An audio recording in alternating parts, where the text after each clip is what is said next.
Hey, it's Eddie with National Billiard Academy. Today's video is part of our pre-clinic series, information that we'd like you to have before you arrive at the clinic.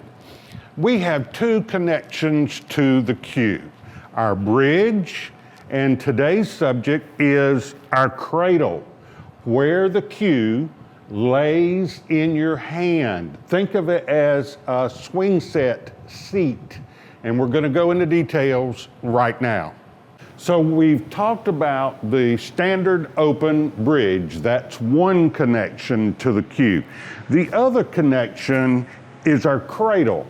Now, the easiest way to make your cradle is to simply use these two fingers or your middle two fingers and just lay the cue up on top, and then our thumb just comes around for comfort. It really doesn't have anything to do with the cradle.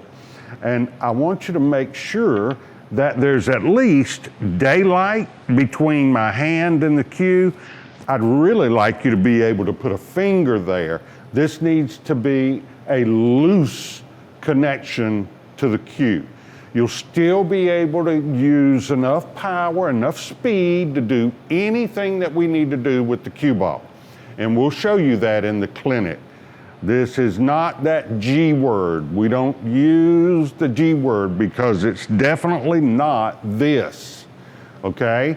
So it's a nice, loose connection to the cue.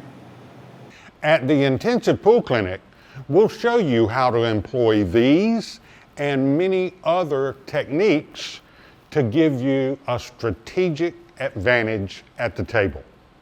I want to thank Team NBA for their help, Sure Thing Billiards, and I want to thank you for watching. Take care.